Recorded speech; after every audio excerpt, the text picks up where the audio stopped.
Parlons d'émotion, puisque j'ai décidé, à la suite des lectures des derniers ouvrages d'Olivia Rosenthal, d'écrire un petit texte sur mes impressions.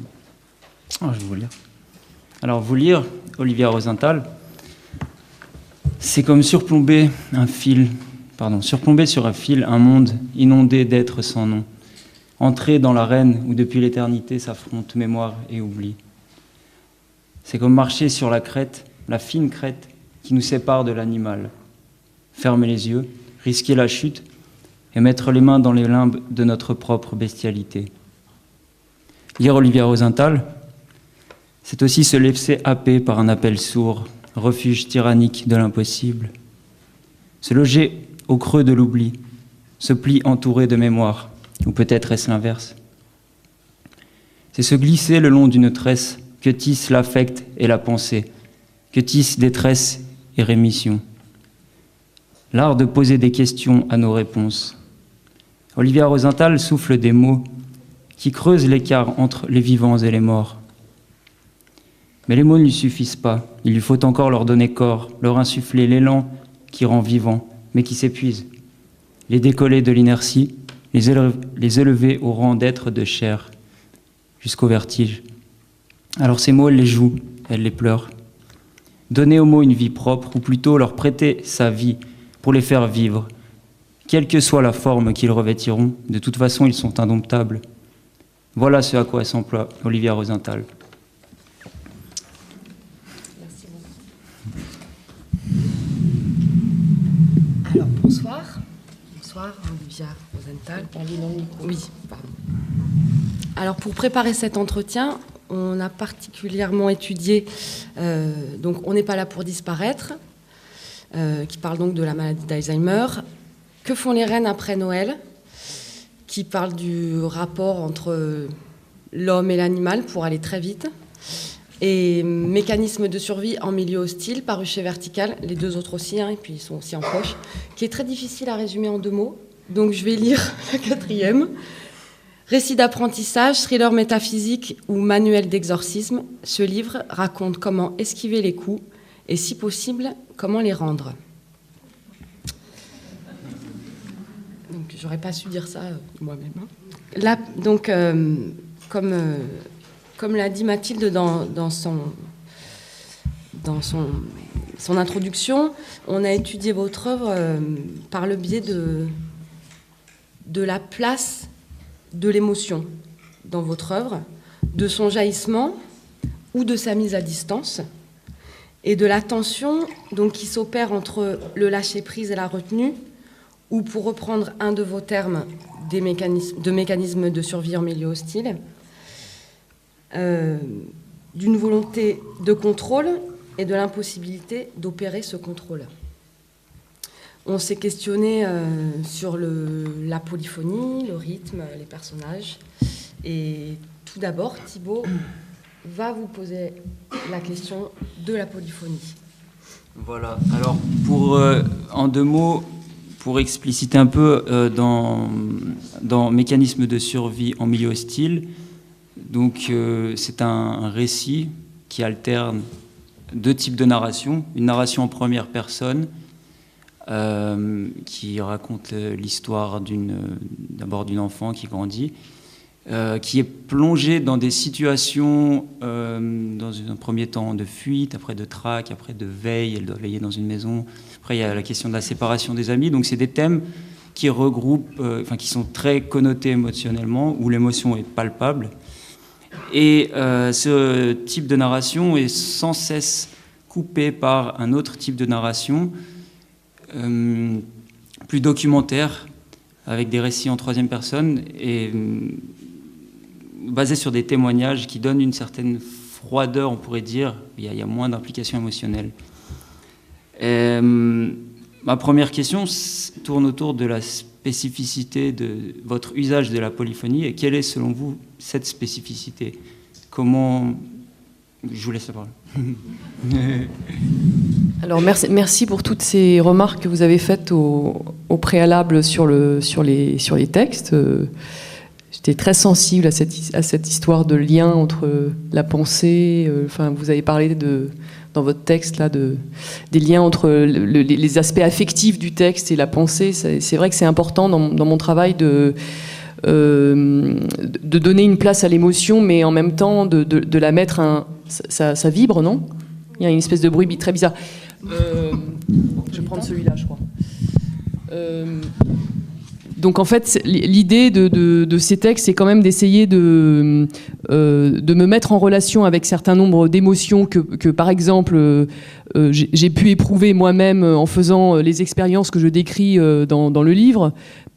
Des expériences qui sont à la fois des expériences limites et des expériences extrêmement simples, type jouer à cache-cache, type être poursuivi, type voilà. Donc des choses en fait qui sont qui peuvent être assez banales finalement, mais si on s'intéresse aux aspects émotionnels et aux sensations que produit par exemple le jeu de cache-cache, alors ça devient tout de suite beaucoup moins banal parce qu'on se rend compte que ça met en jeu des tas de choses. Et en fait moi ce qui m'intéressait dans ces expériences, c'était qu'elles mettent en jeu en fait, elles mettent en jeu la frontière entre le fait d'être vivant et le fait d'être mort. En fait, moi, ce qui m'intéressait, c'était un peu ça. C'est-à-dire voir comment il y a un certain nombre de situations que l'on vit dans lesquelles on fait cette expérience-là, qui est une expérience de la limite. Vous avez parlé tout au début de votre texte aussi de ces histoires d'arêtes, de frontières, et c'est vraiment très important pour moi de travailler sur les frontières. Donc ça peut être par exemple effectivement les frontières entre la vie et la mort, mais ça peut être des frontières entre être à l'intérieur d'une maison et être à l'extérieur d'une maison, enfin etc. Donc là j'ai pas encore tout à fait répondu à votre question, mais ça va venir. Et donc en fait ça m'intéressait de réfléchir sur je sais pas si c'est les émotions, parce que moi j'aurais pas dit ça d'abord, même si ça produit de l'émotion. Moi je travaille plutôt sur les sensations, je dirais, même peut-être des sensations physiques qu'on peut éprouver dans un certain nombre de situations. Et c'est vrai que par exemple le cache-cache m'a intéressée parce que ça nous met en relation avec la peur. Même chose pour la traque, même chose pour la fuite. C'est-à-dire, je voulais un petit peu écrire sur qu'est-ce qui se passe exactement en termes de sensations quand on a peur. Comment le corps se comporte, comment il appréhende l'espace. Voilà. Et il me semble que peut-être que ça produit une émotion chez le lecteur, mais c'était pas d'abord en fait, c'était pas d'abord du côté de l'émotion que j'allais me promener, c'était vraiment plutôt du côté de l'expérience, des sensations que l'on peut faire. Et donc voilà, donc ce personnage fait un certain nombre d'expériences que moi j'appelle des expériences limites, mais ça veut dire des expériences avec des limites. Donc effectivement, il se retrouve dans une maison et il faut absolument qu'il empêche les intrus d'entrer dans la maison parce que c'est très très dangereux. Dans toute maison, le risque c'est que des intrus entrent. Donc comment on fait pour les empêcher d'entrer, etc. Donc toutes ces expériences sont des expériences aussi qui sont liées à la peur, à la peur de l'intrusion, à la peur de l'envahissement et en alternance, effectivement, il y a ces textes, disons documentaires. Mais pour moi, ils sont pas pensés comme des oppositions. Enfin, en termes il y aurait pas d'un côté des aspects plus émotionnels et de l'autre côté des aspects plus froids. Mais même si ça peut apparaître comme ça, ce qui m'intéresse, c'est comment les deux registres vont rebondir l'un avec l'autre. Et en fait, ce qui m'intéressait dans la partie documentaire, c'était de travailler exactement sur la même chose, mais avec un peu un autre regard, qui était de travailler aussi sur la différence, qui ne m'apparaît pas du tout évidente, même si je sais qu'elle devrait l'être, entre le fait d'être vivant et le fait d'être mort. Je me suis dit que, au fond, peut-être ça pouvait être intéressant d'aller creuser cette piste que la différence entre les vivants et les morts n'est pas aussi stricte que ce qu'on aurait pu, ou ce qu'on nous dit, ou ce qu'on raconte, etc. Et que pour le montrer en quelque sorte, le mieux était non pas d'avoir un discours sur des expériences de spiritisme, etc., parce que sinon personne n'adhérerait à ça, enfin, ou peu de gens, mais au contraire d'aller du côté du scientifique pour, en quelque sorte, démontrer la validité de cette hypothèse selon laquelle la différence entre les morts et les vivants est infime.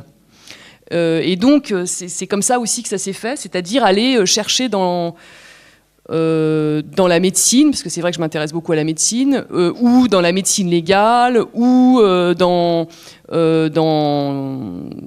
des témoignages de gens qui racontent comment ils sont revenus de la mort, enfin d'aller chercher donc dans un certain nombre de choses qui relèvent quand même de la science, cette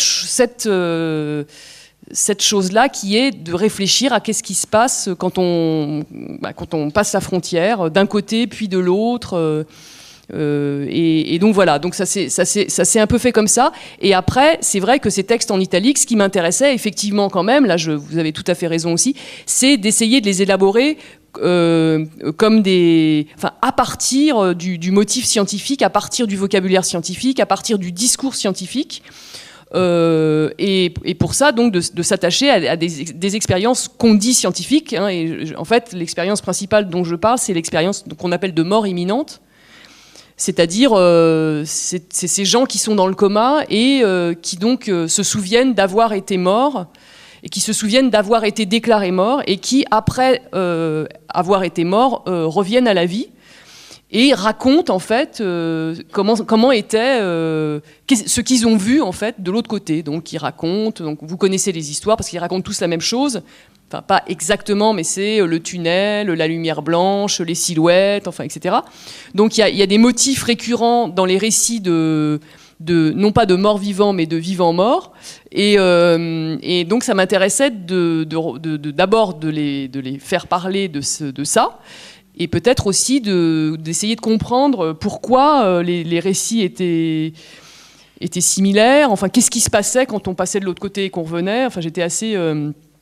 Finalement, c'est quand même intéressant pour nous tous de savoir comment c'est d'être mort, parce que on croit qu'on ne le saura jamais, mais finalement, grâce au bouquin, on le sait. Enfin, mais parce que moi, je l'ai appris... Non, ça c'est bien. Hein. Non, mais ça fait quand même quelques semaines que je parle du bouquin, donc j'ai appris à l'apprivoiser, et donc aussi à le vendre. Mais aussi à l'apprivoiser, parce que quand vous avez dit que c'est difficile à résumer, effectivement... Moi-même, si on me demande de résumer le livre, c'est assez difficile et puis c'est pas toujours très simple d'en parler. Donc petit à petit, en fait, c'est vrai qu'en faisant ces exercices de rencontre avec des lecteurs aussi, on apprend une certaine manière de parler du livre. Donc vous voyez, c'est pour ça que je commence à avoir une espèce de discours. Il s'améliore un petit peu à chaque fois. Donc, en tout cas, voilà, cette histoire de passer de vivant à mort et de mort à vivant, qui est en fait là on pourrait dire qui est le sujet du livre. Les passages en italique qui sont les passages, disons, froids, comme vous dites, sont les passages... je sais, j'ai pas réfléchi à cette histoire de différence de température entre froid et chaud.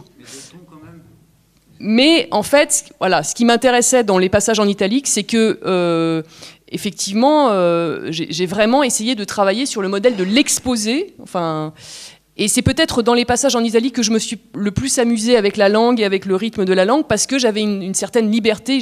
J'avais des informations en fait que je devais offrir, mais je voulais les offrir non pas comme des informations scientifiques, mais quand même en utilisant la fiction. Donc j'ai été obligée de m'amuser aussi avec les informations. Par exemple, il y a tout un chapitre où les passages en italique concernent exclusivement la médecine légale, et là c'était vraiment tout un travail de comment on présente cette histoire de médecine légale, c'est-à-dire à la fois qu'est-ce que c'est qu'une scène de crime, comment le cadavre se décompose, enfin toutes ces choses extrêmement a priori épouvantables. En fait, je voulais essayer de trouver une manière de les à la fois de les fictionner et de les rendre presque, enfin humoristiques, je sais pas, mais enfin de mettre à une distance qui permet de les regarder comme finalement des objets assez amusants. Et aussi, donc à quoi ça servait, c'est effectivement là pour le coup, ce qui m'intéressait aussi, mais ça je peux le raconter que rétrospectivement parce que quand on le fait, on s'en rend pas forcément compte.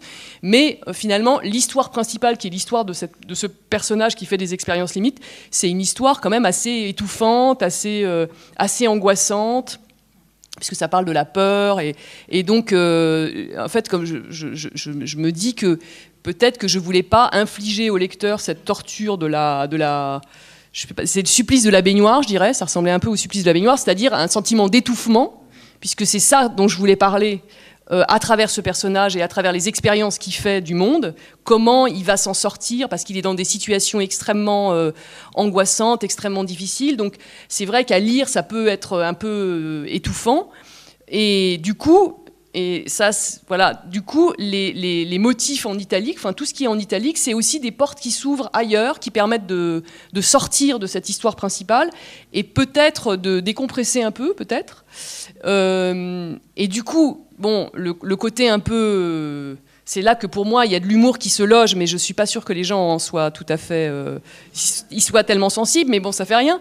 C'est que finalement, les portes qui s'ouvrent, les moments où on est un peu soulagé, c'est quand on parle de la décomposition des cadavres, des vers, des scènes de crime. Donc en fait, ça soulage. Donc je me dis que ça, c'est intéressant dans le livre, c'est comment on renverse en fait la relation qu'on peut avoir à la mort, puisque finalement, toutes ces choses qui paraissent abominables, finalement, ne sont plus aussi morbides une fois qu'elles sont intégrées. Enfin, pour moi, c'est vraiment des endroits où on respire.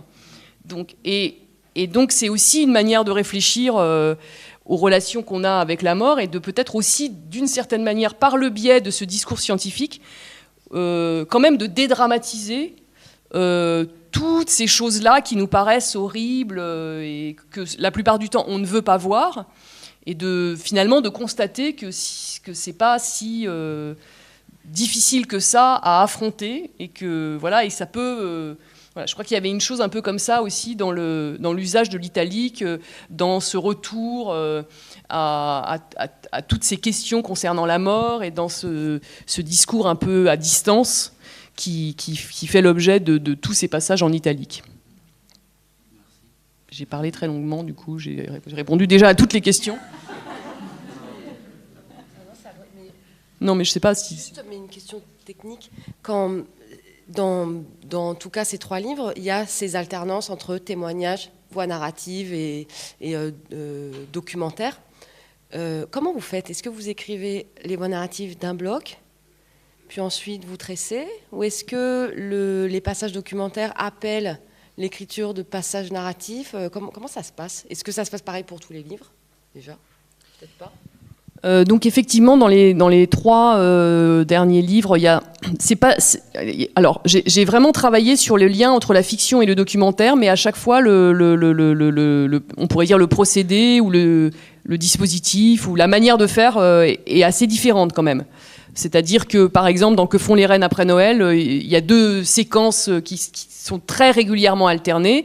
La première séquence, c'est l'histoire d'une enfant, c'est un récit d'apprentissage en fait, assez on pourrait dire presque classique, donc une enfant de sa naissance jusqu'à à peu près ses 40 ans, voilà le trajet que va faire ce personnage et comment il va réussir à se libérer d'un certain nombre de contraintes, puisque c'est ça que ça raconte, et alterner régulièrement avec ça donc des passages documentaires qui traitent de la vie des animaux et du traitement aussi qu'on inflige aux animaux. Et donc là, c'était extrêmement régulier, c'est-à-dire vraiment une séquence sur 2.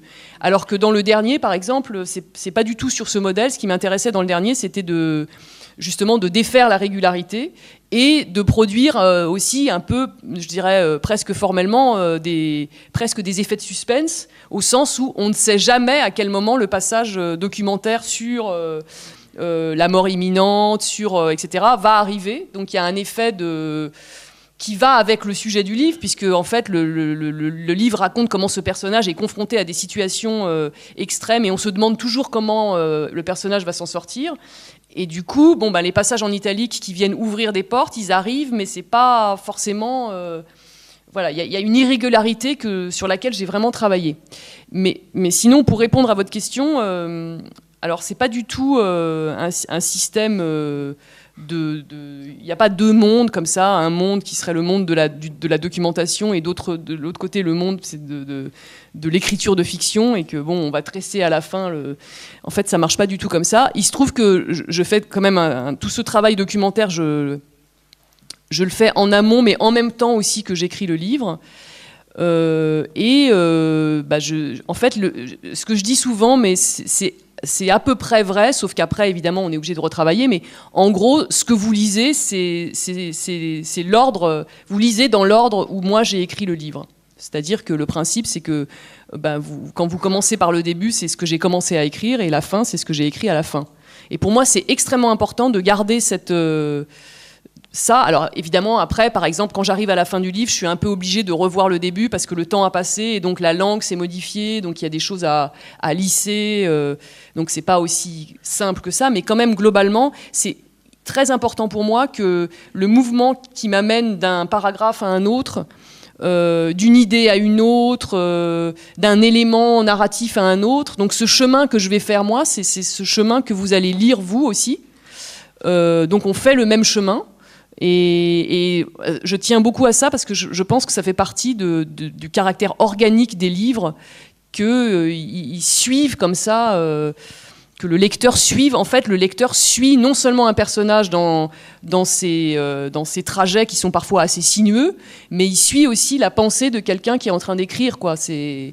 Et pour moi, c'est déterminant. Il y a une nécessité de ça, parce que sinon, je crois que ça fixerait, ça figerait. C'est comme ça que je me représente la chose. Donc, j'ai besoin aussi que, de même, quand je passe de la séquence où je raconte quelque chose sur ce personnage qui fuit, par exemple, et que je fais intervenir un passage en italique sur la mort imminente, c'est quelque chose qui me vient en écrivant la séquence de narrative. Et c'est parce que donc ça marche par association d'esprit, par analogie, par opposition, par contradiction. Et donc toute cette chose qui marche dans la tête, finalement, enfin dans la mienne, je suppose que du coup, il y a un lien qui se fait aussi pour les lecteurs, même si le lien, parfois, moi-même, des fois, il y a des idées qui me viennent dans la tête, je ne sais pas pourquoi. Donc je les garde, mais sans vraiment tout à fait toujours comprendre pourquoi ce passage-là est là. Alors après, évidemment, en relisant, après, il y a quand même tout un travail pour essayer de faire en sorte que soit que les liens soient plus visibles, soit en tout cas que les articulations aient du sens, mais ça se fait par la réécriture des phrases de transition, mais les idées elles-mêmes, enfin le cheminement, le mouvement en fait de l'écriture, c'est très important, ce mouvement de l'écriture. Il faut que le lecteur puisse suivre ce mouvement-là, qu'il soit dans ce mouvement-là, et c'est comme ça qu'il peut adhérer aussi à ce récit. C'est en éprouvant, je pourrais dire, en éprouvant une pensée en train de se déplacer, en train de se faire. Il y a quelque chose comme ça, quoi. Alors, pour reprendre ce sujet, vous avez commencé par exemple dans Mécanisme de survie en milieu hostile, vous avez commencé à écrire la première narration, puis d'un coup vous avez pensé à l'expérience de mort imminente, puis vous êtes allé sur le terrain. Non, là c'est quand même pas à ce point-là.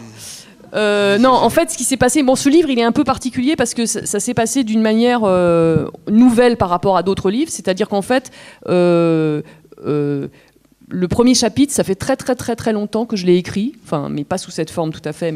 Donc j'ai commencé un livre il y a de nombreuses années, avant Que font les reines après Noël. Donc c'était en 2006 par là, 2007. Et donc j'ai écrit un chapitre. J'ai écrit même plusieurs chapitres, et puis c'est un livre que j'ai écrit une 60aine de pages, et puis j'ai jamais réussi à le poursuivre, donc je l'ai mis dans un tiroir, et puis je l'ai oublié, je l'ai un peu oublié, et en fait il se trouve que mais j'aimais pas cet échec, je trouvais que c'était très désagréable, donc de temps en temps je rouvrais le tiroir, et puis je regardais, et puis je me disais il y a quelque chose là, et puis je refermais le tiroir, etc. Et impossible de continuer ce livre, en fait je n'arrivais pas à poursuivre le récit, et donc j'ai écrit d'autres livres, et puis en fait il se trouve que, justement, là, par hasard, j'ai rencontré une femme qui avait vécu un épisode de mort imminente, donc qui m'a raconté son histoire, etc. Et ce récit m'a fait comprendre que les raisons pour lesquelles je n'arrivais pas à continuer le livre, c'est qu'en fait, je racontais, donc c'est le premier chapitre, donc c'est l'histoire d'une femme qui est sur une route dans un monde qui paraît un peu post-apocalyptique, et qui...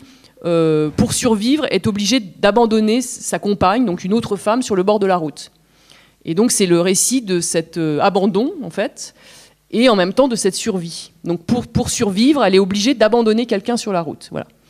Et donc au début, quand je voulais écrire ce texte, donc il y a de nombreuses années, je voulais écrire une espèce de roman un peu...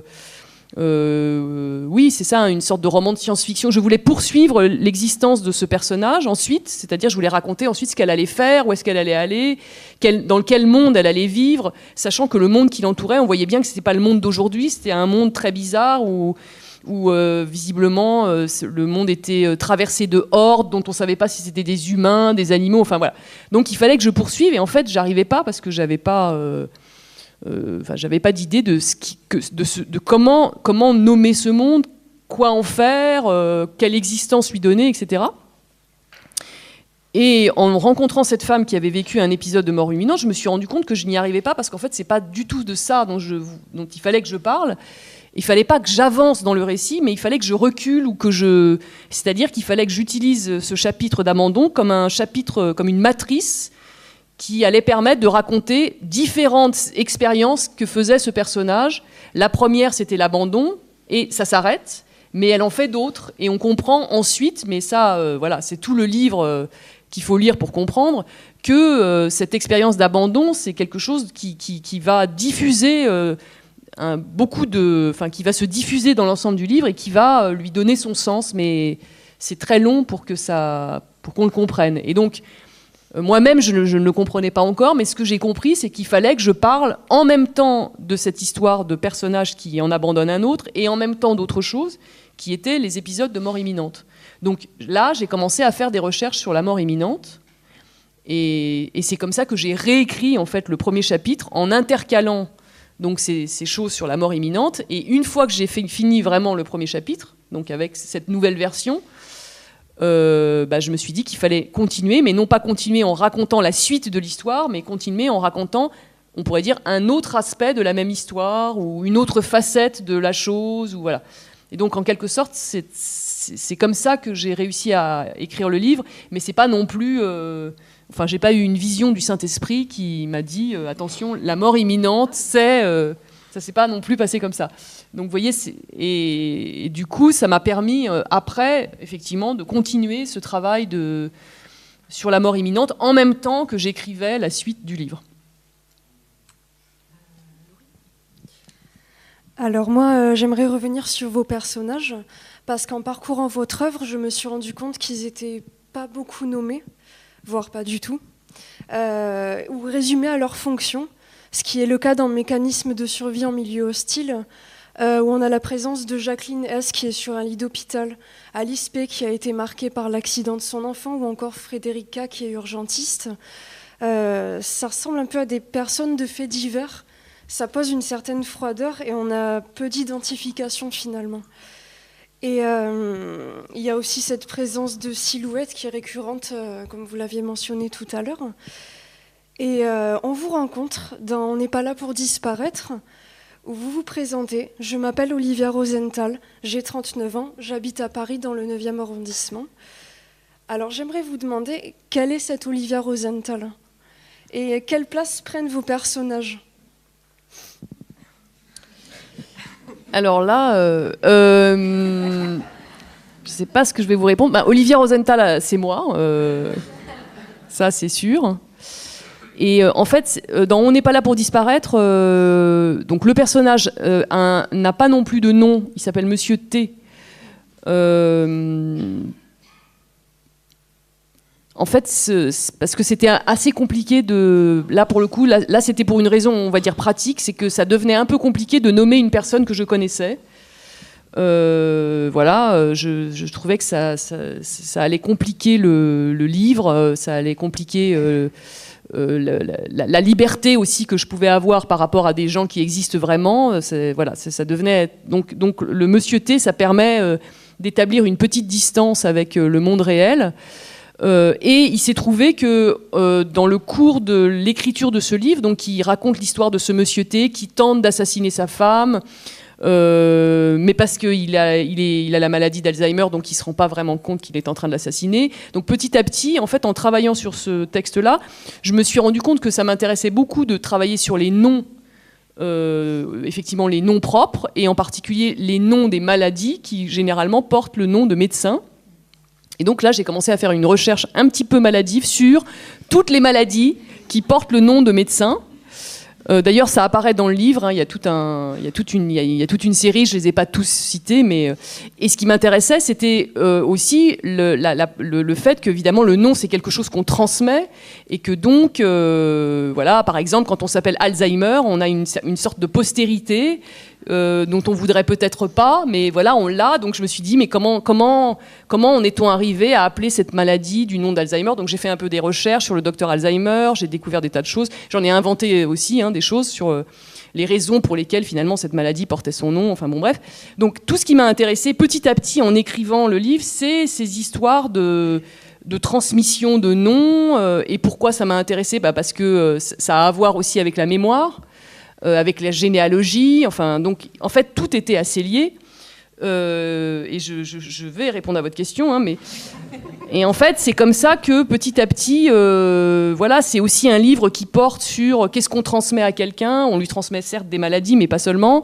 Et pourquoi ça m'intéresse de savoir ce qu'on transmet à quelqu'un, enfin, etc., etc. Et à un moment, bah oui, je me suis rendu compte que ce qui m'intéressait, c'est de savoir aussi pourquoi je m'appelais... comme ça, comment je m'appelais comme ça, et donc je me suis dit, bon bah là, je suis obligée de me prendre moi-même comme objet aussi dans ce livre. Il n'y a pas de raison que j'échappe en fait au questionnement que j'ai appliqué à Monsieur T et à d'autres. Et donc là, pour le coup, comme là, ça me paraissait moins compliqué de me nommer moi-même, parce que ça ne concernait que moi. Donc du coup, je trouvais qu'il y avait une manière comme ça d'être assez directe par rapport à finalement à ce que le livre était en train de devenir, et il était en train de raconter à la fois l'histoire de Monsieur T, à la fois l'histoire de pourquoi ça m'intéressait l'histoire de Monsieur T, à la fois l'histoire de pourquoi j'étais tellement intéressée par ces troubles de la mémoire, enfin etc. Comme une enquête en fait qui devenait une espèce d'enquête de retour sur soi. Et c'est pour ça qu'il y a mon nom, comme ça m'a paru à un moment une évidence de devoir insérer l'histoire d'Olivia Rosenthal à l'intérieur de ce livre.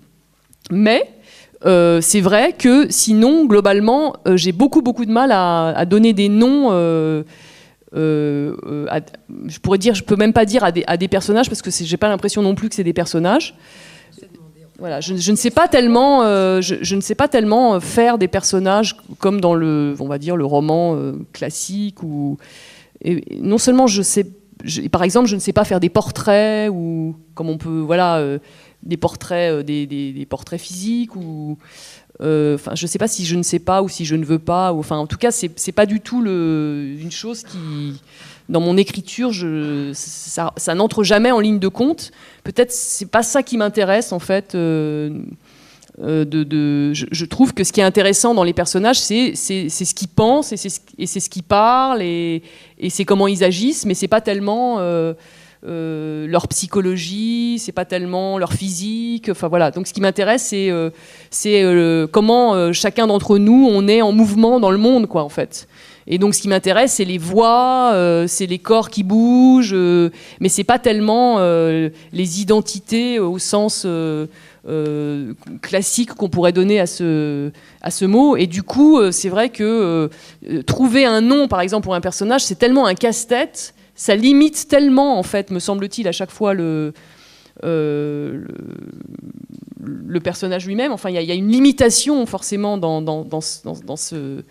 Voilà, il s'appelle comme ça, il a tel âge, il vient de tel environnement, il parle telle langue. Enfin, je sais pas, ça me limite en fait. J'ai l'impression que ça limite aussi le rapport qu'on pourra entretenir avec ce personnage, qui est sans doute faux. Hein. Enfin, c'est pas. Mais c'est comme ça que je l'éprouve. Et donc, moi, ce qui m'intéresse, c'est plus de mettre des personnages, enfin des voix, des corps dans des situations, et de voir comment le lecteur va s'insinuer à l'intérieur de ces personnages qui n'en sont pas tout à fait. Donc voilà, ils sont aussi un peu pas des coquilles vides, mais enfin des endroits où c'est presque comme si on avait des endroits dans lesquels on peut aller avec eux, on peut prendre leur place. Et en même temps, ils ne sont pas interchangeables, parce que Monsieur T ne ressemble pas à... Par exemple, j'ai écrit un bouquin qui s'appelle Les fantaisies spéculatives de J.H. le Sémite, et le personnage s'appelle J.H., Et là aussi, il a des initiales, mais là, il y a une raison qu'on comprend dans le livre, parce que ces initiales veulent dire quelque chose. Mais en même temps, il n'est pas du tout interchangeable, JH, avec Monsieur T. Simplement, il est fluctuant, il est souple, il est mobile. Enfin, voilà, j'ai l'impression en fait que l'absence de nom, mais je ne sais pas si c'est vrai, hein, mais l'absence de nom donne une sorte de mobilité, oui, c'est ça, de ductilité, de souplesse, qui fait qu'on peut se promener avec eux, on peut les imaginer, ils ont plein de formes possibles aussi. Et ce qui m'intéresse aussi beaucoup dans les personnages, c'est les voix qu'ils ont plus que les identités. C'est-à-dire, c'est vraiment ce qui m'intéresse, c'est le mouvement plus que la fixation dans des choses qui, me semble-t-il, arrêtent notre imagination. Du coup, est-ce que vous voulez marquer le lecteur plus par les personnages ou par leurs actions ? Ou par leur statut, parce qu'il leur arrive ? Là, je ne saurais pas vous dire ce que je veux vraiment. Je ne sais pas si on veut quand on écrit tellement. Est-ce qu'on veut Je ne crois pas qu'on veut quelque chose. Je crois qu'on fait. Et puis après, on voit ce qui se passe. Mais je ne suis pas convaincue qu'on soit dans une relation comme ça de maîtrise absolue et de ce qu'on veut et de l'effet qu'on veut produire. Et je crois que pour moi, ça ne marche pas vraiment comme ça. Je fais et puis j'ai l'impression que j'ai trouvé dans ce que j'ai fait quelque chose qui me convient. Mais après, est-ce que je veux que vous soyez dans tel état ? Est-ce que je veux...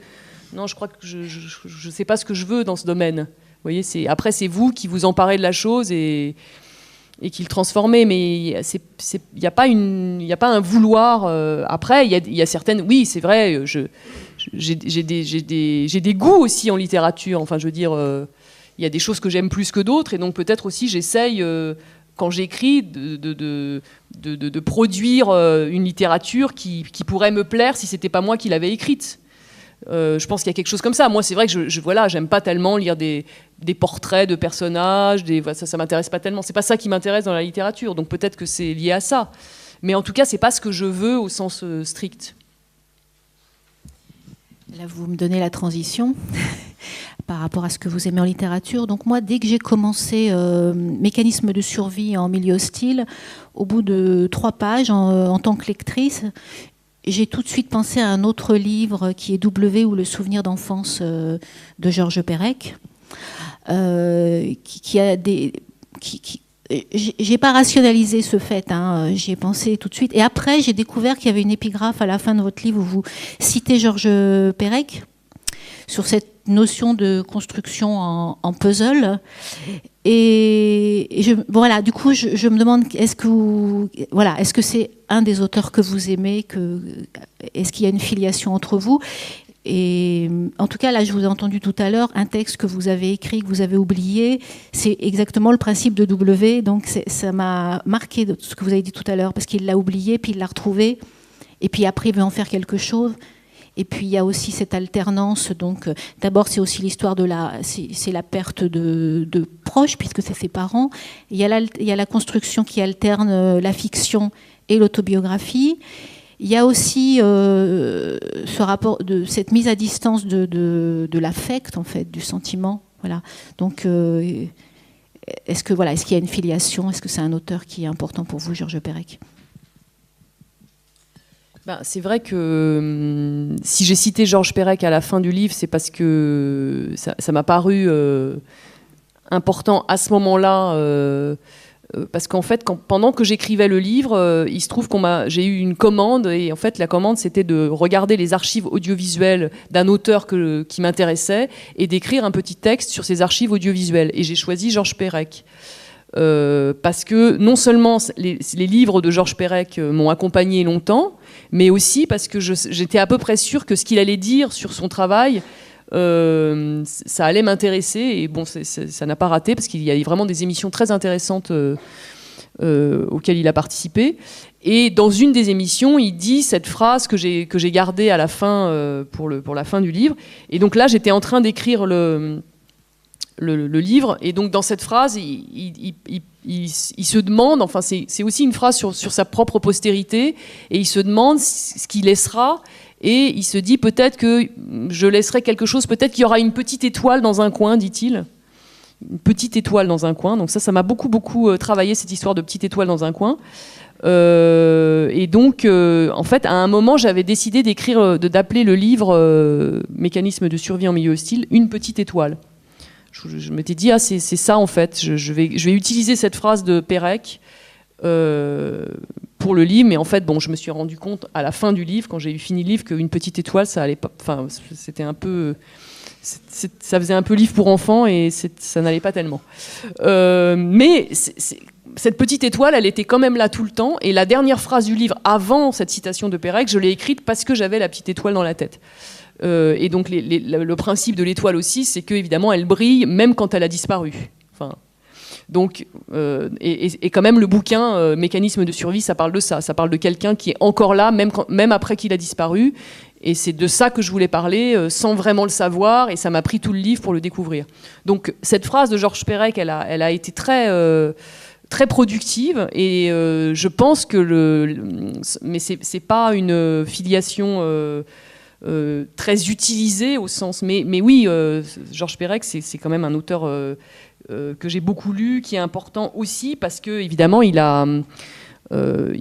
s'est beaucoup intéressé à la question de l'oubli, et le livre que j'ai écrit là, comme le livre que j'ai écrit On n'est pas là pour disparaître, c'est aussi des livres qui portent là-dessus, sur qu'est-ce qu'on oublie, qu'est-ce qu'on retient, comment les choses qu'on a oubliées reviennent, sous quelle forme, pourquoi est-ce qu'elles reviennent, comment elles nous hantent. Enfin voilà, c'est ça qui m'intéresse depuis de nombreux livres aussi. Enfin, cette histoire de relation qu'on a avec notre propre mémoire. Voilà, donc je pense que et la manière de faire revenir les choses chez Pérec, c'est-à-dire l'usage de la contrainte comme un moyen pour faire revenir la mémoire. Ça m'a aussi intéressée parce que c'est un peu aussi comme ça que je travaille, c'est-à-dire qu'en écrivant le livre aussi et en utilisant tout ce travail documentaire sur la mort imminente, et en travaillant sur cette alternance entre les séries dont on a parlé tout à l'heure, ça fait revenir, l'air de rien, la forme fait revenir des choses, c'est la mémoire revient par la forme en fait, par l'écriture, pas par l'écriture seulement, mais vraiment par la forme qu'on lui donne, ça fait que la mémoire revient. Donc du coup, c'est assez proche, je pense, du travail que Georges Perec a fait, non seulement dans ses livres, mais même dans sa pensée, on pourrait dire. Oui, c'est un auteur important. Oui. Je vais prendre celui-là. Alors, moi, j'ai plusieurs questions. En une question, enfin, je vais essayer d'être un peu claire en évoquant quelques procédés d'écriture qui ont affaire au rythme, enfin qui jouent,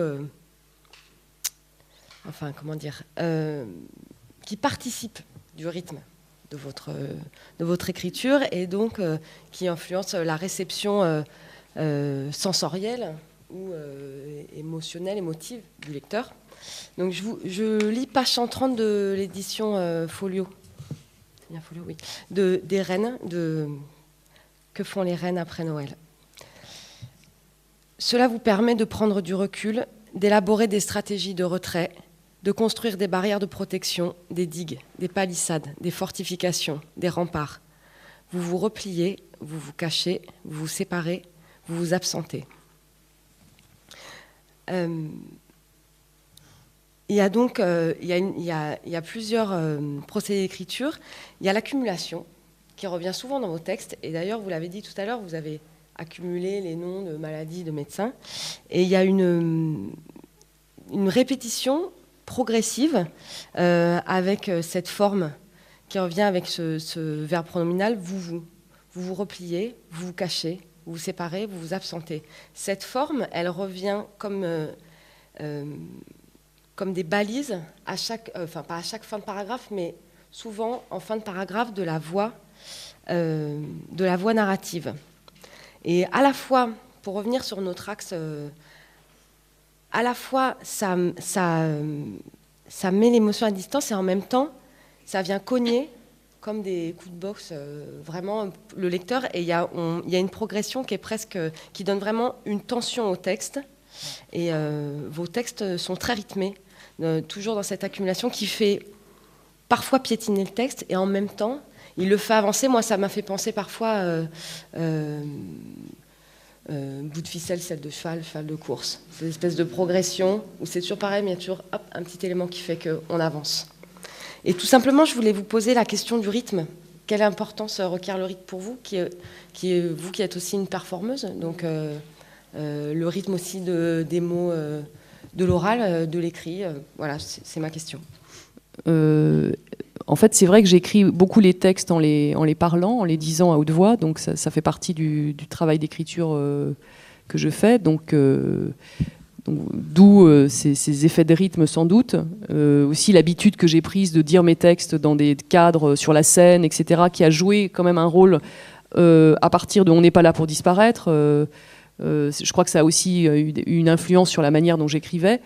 Et puis, mais sinon, par rapport à la répétition, peut-être dire juste que je crois qu'on ne répète jamais 2 fois la même chose. Donc c'est très important cette histoire pour moi de répétition, puisque en fait, on est dans l'impossibilité de répéter 2 fois la même chose. Moi, c'est ça qui m'intéresse. Parce que si je dis, je sais pas, je suis fatiguée, ben, la deuxième fois n'est pas comme la première, puisque j'en ai déjà dit une fois, donc on ne peut pas l'entendre exactement de la même manière, dans la mesure où ça a déjà été prononcé une première fois.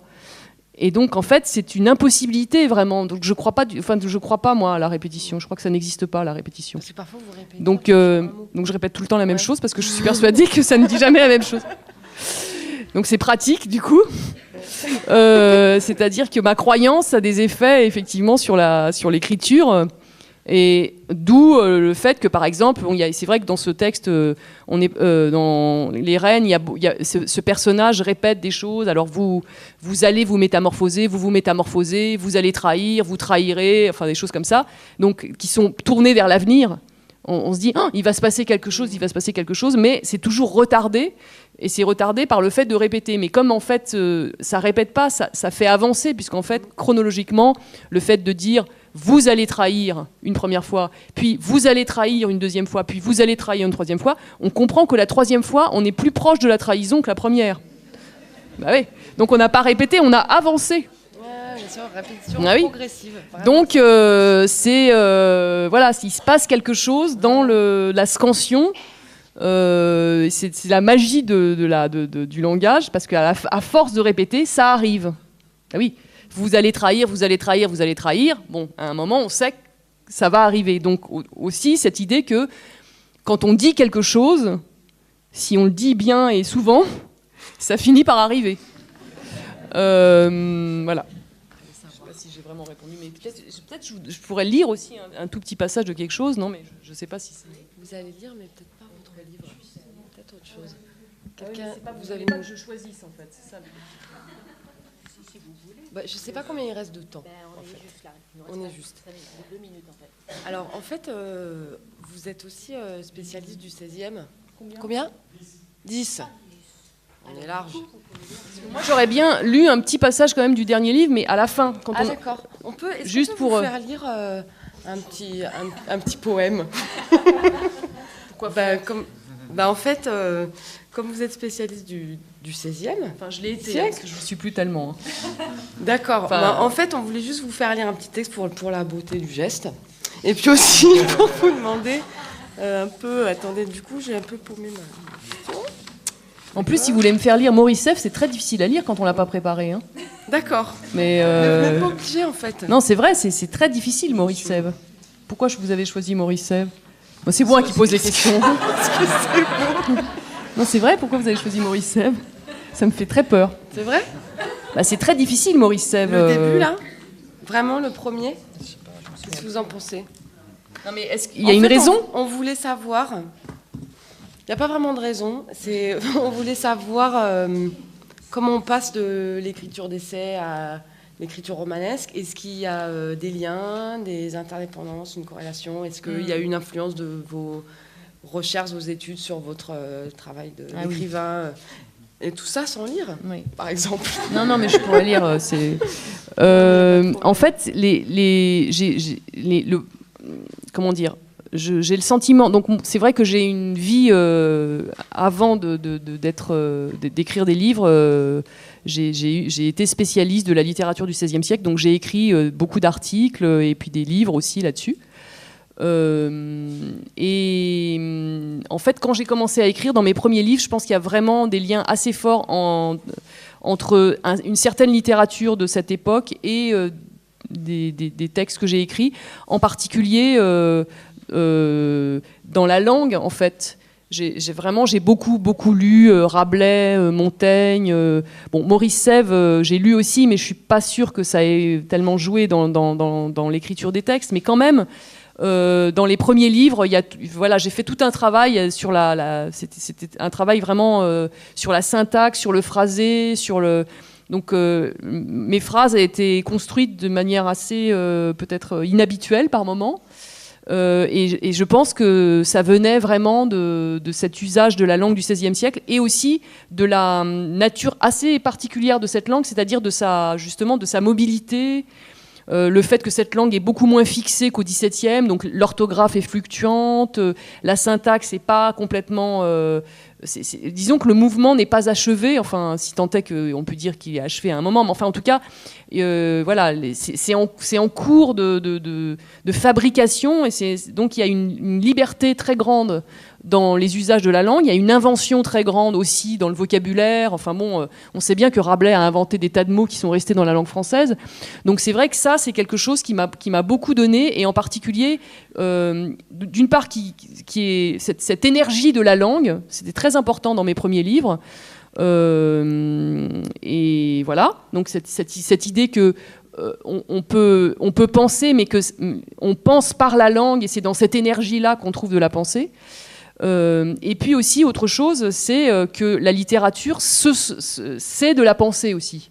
C'est-à-dire, moi j'ai énormément lu Montaigne quand j'étais plus jeune, et en fait, ce qui est très fort chez Montaigne, c'est que oui, c'est de la pensée en mouvement, c'est de la pensée dans la langue, et il faut suivre les méandres de cette syntaxe, et c'est complètement, ça se retourne tout le temps en son contraire, enfin c'est constamment paradoxal, et voilà, c'est comme ça, c'est vraiment un chemin qu'on suit avec lui dans cette langue, et ça m'intéressait beaucoup, et il y a quelque chose comme ça dans mes premiers livres, peut-être d'ailleurs dans Mécanisme de survie, c'est-à-dire vraiment utiliser le roman comme une expérience de pensée, faire une expérience de pensée et de langue, comme on en fait, enfin ça serait merveilleux, mais comme on en fait quand on lit Montaigne, ou quand on n'arrive pas à lire Montaigne, pareil. Parce qu'en fait, on n'arrive pas à le lire. C'est ça Donc on est... voilà, il se passe des tas de choses dans le fait qu'on lise ou qu'on n'arrive pas à lire, et ce qu'on comprend. Et donc cette espèce de relation comme ça, finalement assez directe à la langue. Il y avait quelque chose d'assez sensuel dans ce rapport-là qui m'intéressait. Et je pense qu'il y a ça dans mes livres, dans mes premiers livres. Et le rapport aussi, qu'il y a beaucoup chez Montaigne, à l'exercice. L'idée qu'est-ce que c'est que faire de la littérature? C'est comme faire de la gymnastique ou comme marcher, c'est faire des exercices. Et il y a un de mes livres qui est Puisque nous sommes vivants, où le personnage, donc c'est un personnage qui découvre un jour, c'est une femme qui découvre qu'elle a une lésion de la glande pinéale. Et donc chez Montaigne, chez Descartes, la glande pinéale, donc elle existe en fait cette glande en réalité, mais sauf que chez Descartes, Descartes pensait que cette glande pinéale avait une fonction spécifique qui était liée aux passions de l'âme. Donc une lésion de la glande pinéale, c'est une lésion une lésion des passions, c'est-à-dire c'est un problème avec les passions.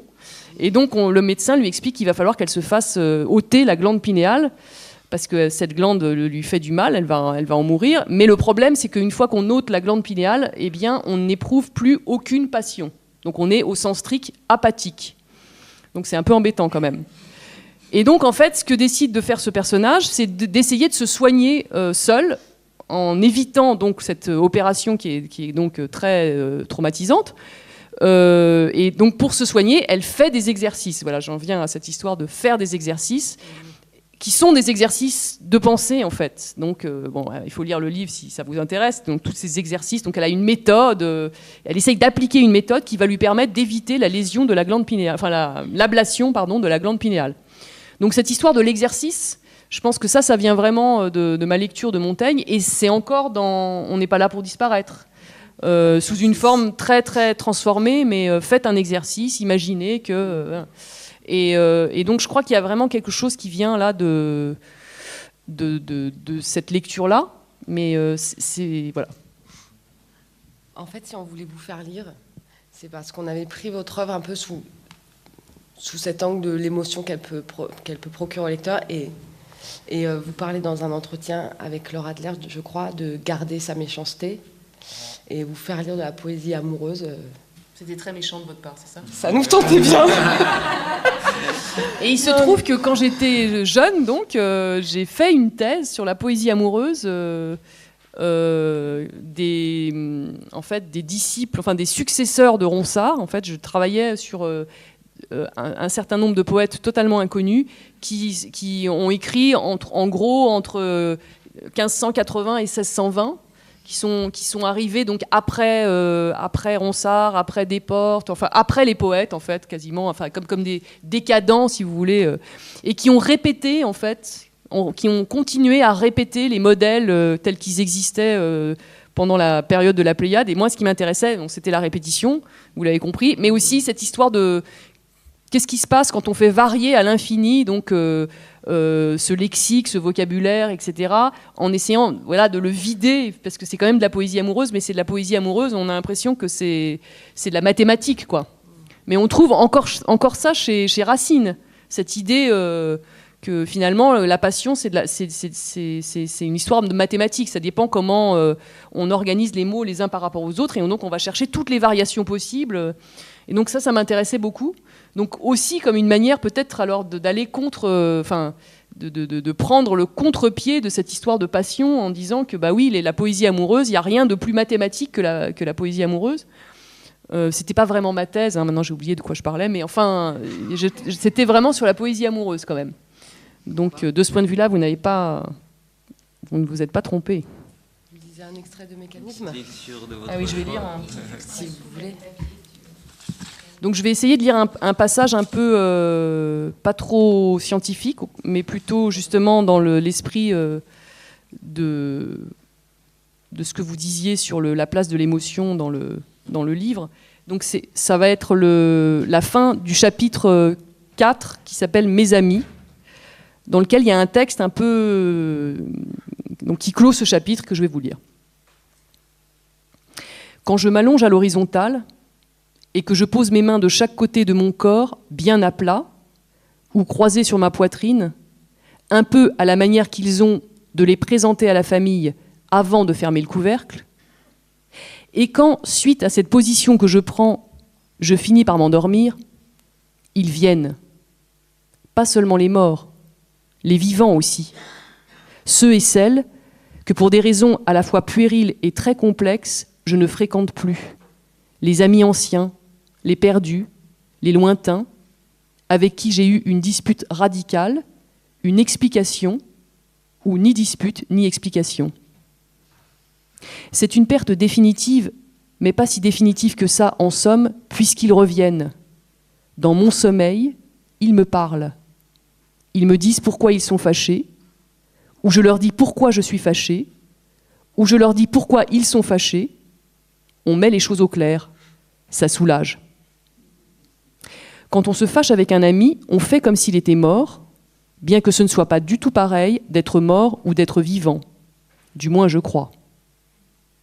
Quand on se fâche avec un ami, on l'atomise, on le disperse, on le transforme en ectoplasme gazeux. C'est plus pratique pour faire le vide. Parfois, il fait des apparitions, quelqu'un prononce son nom, sa silhouette se découpe furtive dans nos quartiers, on l'évite. On le retrouve après, la nuit, sous sa forme fantomatique, et on lui règle son compte, ou on lui dit qu'on l'aime, ou on lui dit qu'on ne l'aime pas, ou on lui dit qu'on ne l'a jamais aimé, ou c'est lui qui nous le dit. De toute façon, on comprend bien au réveil que l'ami en question n'était pas vraiment là, et qu'on a parlé toute la nuit par sa bouche. Quand on se fâche avec un ami, dans la nuit, on prend sa place, sa voix, son sourire, et on parle, on parle, on parle. C'est sûrement qu'on est en déficit. On est en déficit d'explication. C'est encore arrivé hier. À l'horizontale, il m'est apparu dans mon sommeil, il m'a regardé sans rien dire, avant de se lancer dans une diatribe dont l'essentiel m'a échappé. J'ai juste retenu qu'il était en colère, que ça n'allait pas s'arranger. Il valait donc mieux que je me taise, que je rentre les épaules et que je me réveille. C'est d'ailleurs ce que j'ai fait et je me sens beaucoup mieux. Des fois, je me dis que ce serait tellement plus pratique de ne plus en entendre parler, de ne plus connaître son nom, de l'oublier. Mais à l'horizontale, je ne sais pas pourquoi, sans doute une histoire de respiration, d'abandon, de fluide. Je les laisse s'approcher, me tourmenter, creuser en moi, travailler ma peine. Ils sont une partie de ma vie qui s'en va. J'ai appris avec le temps à ne pas les retenir, à les laisser partir où ils veulent aller. Mais la nuit, je ne sais pas pourquoi, j'oublie ce que j'ai appris, alors ils reviennent. C'est presque contre ma volonté, contre mon désir, contre ma tranquillité, mais c'est comme ça. Je n'ai pas encore trouvé comment on contrôle jusqu'à son sommeil. J'ai appris pourtant qu'on ne doit pas insister, qu'il y en aura d'autres, que les séparations sont inévitables, sont nécessaires, sont bénéfiques, etc., etc.